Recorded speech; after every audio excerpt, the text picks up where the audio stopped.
देखो, ये कहा जाता है कि मरने वाला इंसान कभी वापस नहीं आया करता। मरने वाले जो चले जाते हैं, जिनकी डेथ हो जाती है, वो वापस नहीं आता। लेकिन टेक्नोलॉजी अब इस हद तक आगे बढ़ रही है, आपको मालूम होगा जो टेक्नोलॉजी है ना, ये आने वाले कुछ 10-20 साल में ही बढ़ी है।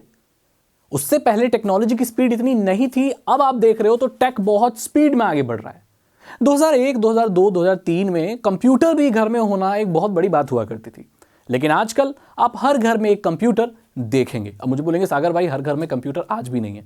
जो आपके हाथ में अभी एंड्रॉयड फोन है, वो भी एक कंप्यूटर। उसमें प्रोसेसर है, रैम है, स्टोरेज है, कैमरा है, बहुत कुछ है जो कि 2003 के कंप्यूटर में भी नहीं हुआ करता था। तो ये कहना गलत नहीं होगा कि आज सबके हाथ में एक कंप्यूटर है, पोर्टेबल कंप्यूटर आप उसे कह सकते हैं।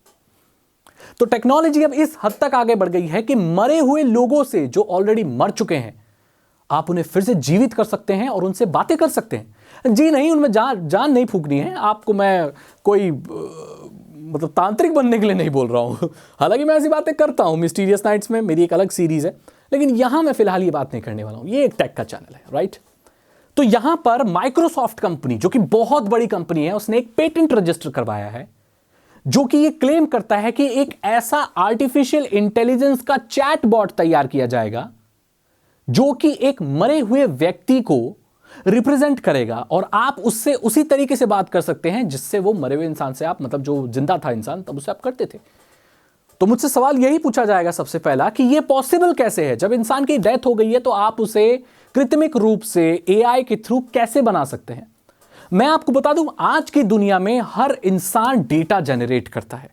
अगर वो सोशल मीडिया इस्तेमाल करता है, वो लोगों से बातें करता है, वो चैट करता है, वो पर्सनल डायरी लिखता है या सोशल मीडिया पर कुछ भी पोस्ट करता है, तो वो डेटा जनरेट करता है।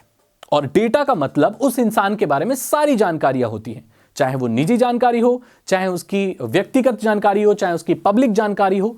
इन जानकारियों को इकट्ठा करके एक ऐसा एल्गोरिदम या आर्टिफिशियल इंटेलिजेंस में एक ऐसा सिस्टम तैयार किया जाता है जो हूबहू उस इंसान की नकल कर सके, उसकी यादों को, उसके लेख को, उसके पोस्ट को, उसके कमेंट, उसके चैट, अगर वो पर्सनल डायरी लिखता है या किसी से कुछ भी बातें की हैं, वो इंसान कैसा था, उसके हाव भाव कैसे थे, इस सारे डेटा को एक जगह कलेक्ट किया जाएगा और इसको एक चैटबॉट यानी एआई चैटबॉट का रूप दे दिया जाएगा।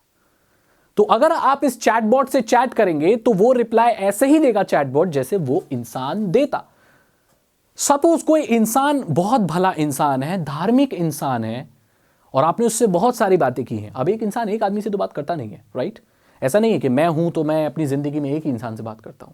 मैं बहुत सारे लोगों से बात करता हूं। बहुत सारे लोग मेरे बारे में बहुत कुछ जानते हैं। मेरी सोशल मीडिया पोस्ट, मेरी पर्सनल डायरी और ऐसी बहुत सारी चीजें हैं जिससे सेम टू सेम मेरी नकल बनाई जा सकती है। मेरे थॉट प्रोसेस, मेरे सब चीजों को इकट्ठा करके एक कृत्रिमिक अभिषेक सागर बनाया जा सकता है। ये पॉसिबल आज की दुनिया में, क्योंकि लोग इंटरनेट पर बहुत ज्यादा हैं, बहुत ज्यादा डेटा जनरेट हो रहा है। ये वो वक्त नहीं है जब एक इंसान एक जगह पर जिंदा होता था, पैदा होता था, बड़ा होता था और मर जाता था और उसको कोई ढूंढ भी नहीं पाता था। आजकल आप दुनिया के किसी भी कोने में हैं और आप इंटरनेट इस्तेमाल करते हैं तो आपको ढूंढा जा सकता है।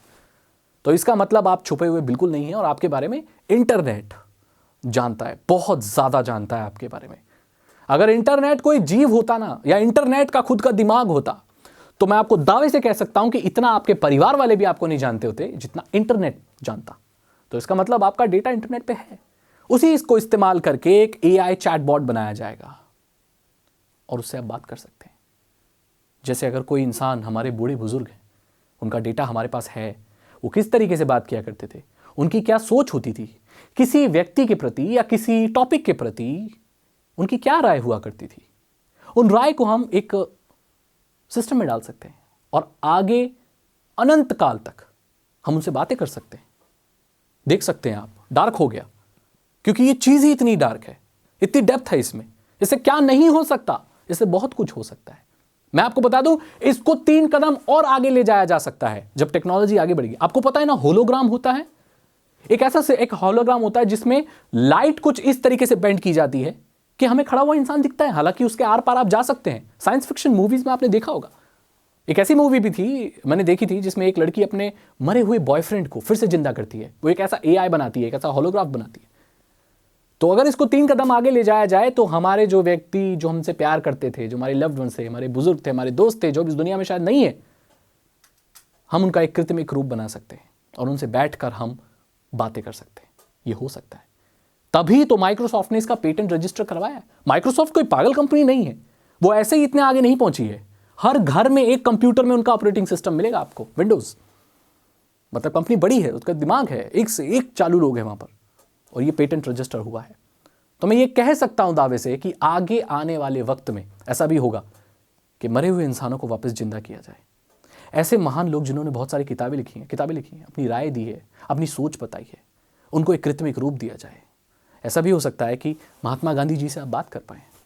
ऐसा हो सकता है कि आपके जो बड़े बुजुर्ग हैं, जो भी इस दुनिया में नहीं है, लेकिन उनकी बातें, या जब हमारी डेथ हो जाएगी, हमारे बाद भी हमारा एक कृत्रिम रूप एक बनाया जा सकता है। लाइक टेक्निकल सागर कभी मरे ही नहीं। टेक्निकल सागर का एक ऐसा रूप तैयार किया जाए जिससे आप टेक्नोलॉजी के बारे में कुछ भी पूछें तो आगे आने वाले 200-300 साल तक भी वो बताता रहे। और ये आपके साथ भी हो सकता है। टेक्नोलॉजी बहुत इवॉल्व कर रही है और टेक्नोलॉजी अब इस कदर पहुंच गई है कि शायद हम मृत्यु को भी कृत्रिम रूप से तो सही पीछे छोड़ दें।